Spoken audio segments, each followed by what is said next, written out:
আজকে আপনাদের ভাইয়া আমাদেরকে কি রান্না করে খাওয়াবে সেটা কিন্তু শেয়ার করব। দেখেন, আজকে রান্নার দায়িত্বটা কিন্তু আপনাদের ভাইয়ার পড়েছে। সে কিন্তু অনেক সুন্দর করে রান্নাটা করতে পারে। দেখেন, সে ভুনা খিচুড়ি রান্না করতেছিল, আর আমিও কিন্তু এই সুযোগে আহ আপনাদের সাথে শেয়ার করতেছিলাম। আপনারা কিন্তু ফুল ভিডিওটা দেখবেন, না হলে কিন্তু বুঝতে পারবেন না, যেটা আপনাদের ভাইয়া চলে যাবে। এই জন্য আপনাদের ভাইয়ার যে প্রতিভাগুলা সেগুলো তুলে ধরতেছিলাম। দেখেন, তো যাই হোক, চলেন। আসসালামু আলাইকুম, আপনারা কেমন আছেন? আশা করি ভালো আছেন। আই হোপ আমিও খুব ভালো আছি। আর একটা ডেইলি ব্লগ নিয়ে চলে আসছি। যে যেখান থেকে আমার এই ছোট্ট ব্লগটা দেখছেন, অবশ্যই কমেন্টে জানাবেন কে কোথা থেকে দেখছেন। চলেন কিছুটা পথ আমার সাথে দেখতে দেখতে কোনো না কোনো অংশ আপনাদের ভালো লেগে যাবে। তো আমি আর ছোট বোন চা খাবো, যেতে নুন একটু চা বানিয়ে নিচ্ছিলাম।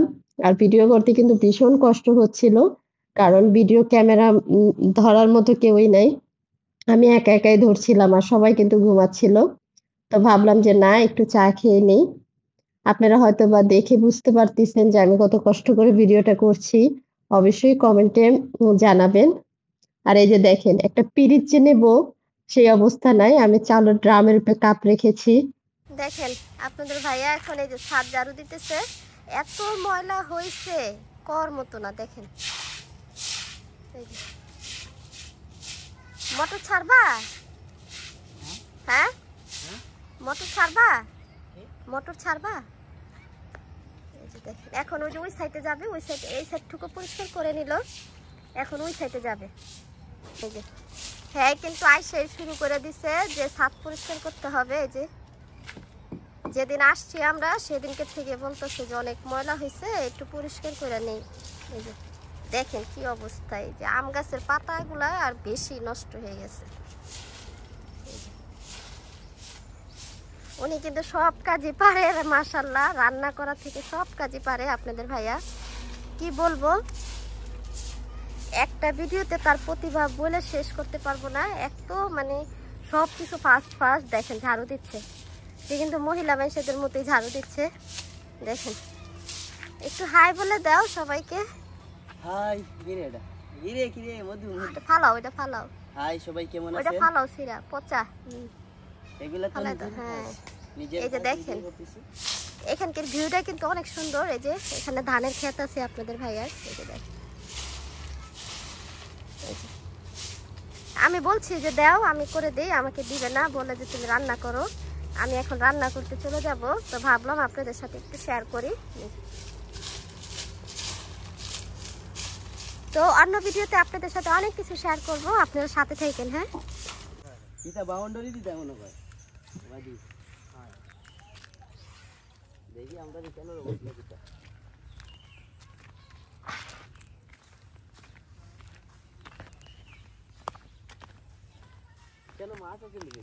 আছে মাছ, আছে মাছ আছে।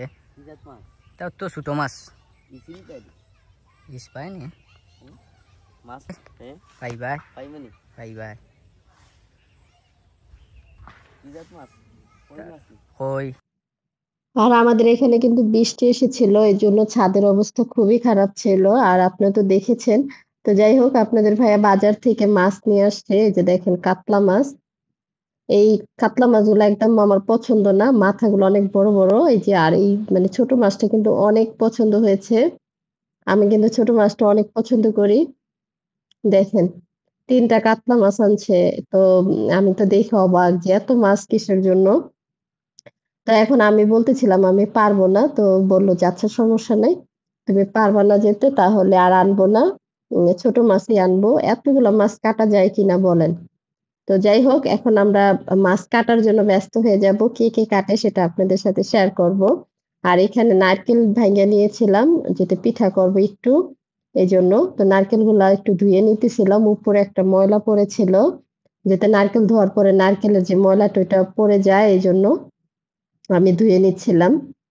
আর ওদিকে কিন্তু মাছ কাটার জন্য ব্যস্ত হয়ে গেছে, যাতে মাছটা যাতে নরম না হয়। আমার শাশুড়ি মা বলছিল যে দাও আমি কাটি, এটা বলতেছিল। তো নারকেলটা ধুয়ে নিলাম, আর এখানে কয়েকটা ডিম ছিল, সেটাও ধুয়ে নিলাম। এগুলো আমাদের নিজেদের হাঁসের ডিম। দেখেন, তো হাঁসের ডিমগুলো একটু ধুয়ে নিচ্ছিলাম আমি। পরিষ্কার থাকলে সবকিছুই ভালো লাগে। এই তো ধোয়া হয়ে গেছে। এখানে রেখে দিচ্ছিলাম। আর এদিক দিয়া ছোট বোন চলে আসছে। বলল যে, "দেও আমি মাছের আঁশটা ফালিয়ে দেই।" ও মাছের আঁশটা ফালাচ্ছিলেন। আমাকে হেল্প করছিলেন। এই যে। ওর খুবই কষ্ট হচ্ছে যে আমি অনেক কষ্ট করব। এজন্য বলছে যে, "আমি মাছের আঁশটা ফালায় দিচ্ছি। তুমি পিস, পিস করে নিও।" উনুন পরিষ্কার করে দিলেন। আর এদিকে উনাদের ভাইয়াকে কাজে লাগিয়ে দিলাম যে, "তুমি লা রান্নার কাজগুলা করো।" উনি আজকে আমাদেরকে ভুনা খিচুড়ি খাওয়াবেন গরুর মাংস দিয়ে। তো উনি ভুনা খিচুড়িটা রান্না করছিলেন আর আমি একটু পর, পর আসছিলাম। এই যে দেখেন। আর আমার কিন্তু মাটির চুলা আছে। মাটির চুলায় আমার পক্ষে রান্না করা সম্ভব না। বলছে যে, "মাটির চুলায় রান্না করে করতে পারবা না। কালি পড়বে।" এটা বলতেছিল। আমার রান্নাঘরটা কিন্তু বেশি একটা সুন্দর না। এটা গ্রামের রান্নাঘর। এটা আপনারা জানেন। দেখেন সবকিছু আছে এখানে। শুধু ডেকোরেশন করাটা বাকি আছে। আমরা কিছুদিন পর করে ফেলবো আগামী বছরে। এখন না। আপনাদের ভাইয়া তো ছুটি শেষ চলে যাবে। তারপরে আবার যখন আসবে তখন। আর আমি ঘুরাই, ঘুরাই কিন্তু আপনাদেরকে রান্নাঘরটা দেখাচ্ছি। আমার কাছে কিন্তু মাটির চুলাটা বেশ পছন্দ হয়েছে। কিন্তু আমি রান্না করি না এই আরকি। তো আপনাদের ভাইয়া বলছে যে, "গ্যাসেই রান্না করো।" আর এখানে কিন্তু আমাদের একটু রাতের সিন হয়ে গেছে। কারণ রাতে ১০টা বেজে গেছে আমার ভিডিও শেষ করতে, করতে। কারণ ভিডিও শুট নেওয়া, তারপরে সবকিছু করা অনেক দেরি হয়ে যায়। এদিকে আমার শাশুড়ি মা, আমি বসে মাছকে কাইটা নিয়েছি এই যে। দেখেন, ছোট মাছও কাটছি, এই বড় মাছও কাটছি। একটু দেরি হয়ে গেছে। এজন্য ভিডিওটা রাতে চলে আসছে। না হলে কিন্তু ৬:৩০ টার ভিতরে আমি ভিডিওটা কমপ্লিট করে রাখি। কিন্তু পারিনি একটু সময়ের কারণে। এখন এটা প্যাকেট করার জন্য বসে পড়েছি। প্যাকেট করতেছিলাম। ৫ পিস করে নিচ্ছি যাতে ৪ দিন হয়। আর এখানে কিন্তু আপনারা ৩ টা মাছ দেখেছিলেন। এখন কিন্তু ২ টা। এখানে ২ টা মাছ আছে। আর ১ টা মাছ কিন্তু আমার ভাসুরের বউকে দিয়েছি আমরা। যে তুমি আস্ত একটা দিয়ে দিয়েছি। কাইটে দিলে কেমন দেখা যায় না? তার জন্য আস্তটাই দিয়ে দিয়েছি আমি। এই তো আমার কিন্তু এখন ভাগ করা হয়ে গেছে। এখন ফ্রিজে রেখে দেব। তো আমি এখন ফ্রিজে রেখে দিচ্ছিলাম। আসলে মানুষের সাথে যত ভালোবাসা, আবেগ এটা তুলে ধরার চেষ্টা করবেন ততই ভালো। হয়তোবা মন থেকে ফুটিয়ে তোলার চেষ্টা করি। জানি না সবার মনের মতো হতে পারবো কিনা। চেষ্টা করি ভালো থাকার জন্য। আর সবাইকে ভালোবাসার জন্য।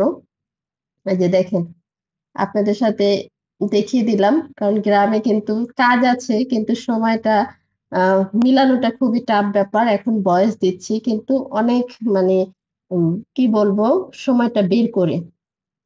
আর এদিকে বিকেল হয়ে গেছে দেখেন। আপনাদের সাথে সবকিছু শেয়ার করি। কারণ বিকেলবেলা আসছিলাম একবার ছোট বোনের সাথে ছাদে। আর বিকেলের অংশটা এটা আমি লাস্টে দিয়েছি। আর রাতের অংশটা মাঝখানে দিয়েছি। হয়তোবা আপনারা বুঝতেই পেরেছেন। কারণ আমরা ছোট, ছোট ক্ষুদ্রগুলো চেষ্টা করি ফুটিয়ে তোলার জন্য। আর এই বিকেলবেলা আমি আর ছোট বোন আসছিলাম ছাদে এই যে ম্যাঙ্গো বার খাওয়ার জন্য। পুরা প্যাকেটটাই ওর জন্য নিয়ে আসছিলাম। তো ভালো থাকেন, সুস্থ থাকেন। আগামী দিনে আরেকটা